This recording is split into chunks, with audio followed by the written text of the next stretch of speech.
If Prime leaves Jackson State, is he quitting before the goals are met? We're talking about Deion Sanders here. Garrett said he promised to bring more exposure to HBCUs after flipping Travis Hunter.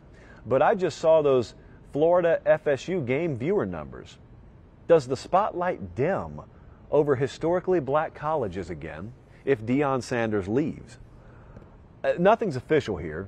It looks for all the world like Deion Sanders is probably going to be on the move. I would expect that to happen at some point this weekend if it does happen. Colorado's thought to be the betting favorite. I have no inside information on that. So let's just say for argument's sake he does.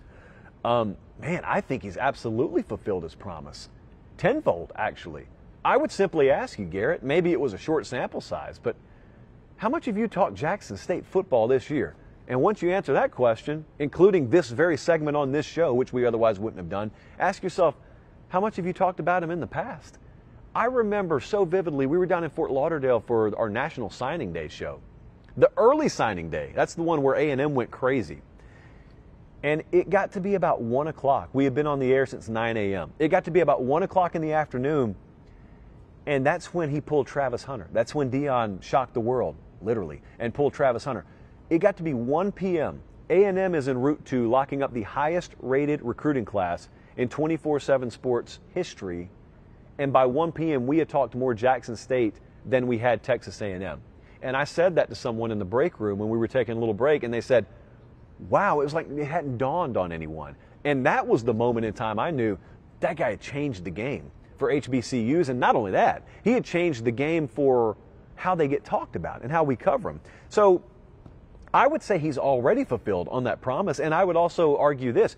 Just because Deion Sanders walks out the door doesn't mean he didn't open the door for 5, 10, 15 more folks like him to come in and make similar impacts. I really believe, and I've had this validated, I've had people tell me, I really believe there are people who are ready to get in the coaching game now that 5 years ago weren't entertaining the thought. But the thing about it is a leader stepped up, Deion Sanders stepped up, and he said, hey, I think I can do this. And he did it. And now apparently he's going to go do it at a higher level if the rumors are true. Who steps in?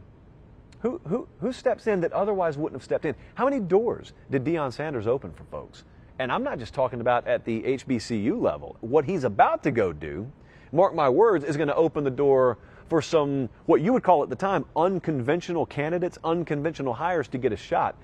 That's the promise that he's fulfilling. So it's a lot bigger, respectfully, than just what can he do for Jackson State. It's what he's doing for people, and it's what he's doing for the sport of football overall. That's the way it should be. That's the way I think he wants it, and that's the way it has been. Guys, thanks for watching Late Kick. Make sure and leave a comment. I love interacting with you. But most of all, please like the video and subscribe to the channel. That's how we keep all of this free.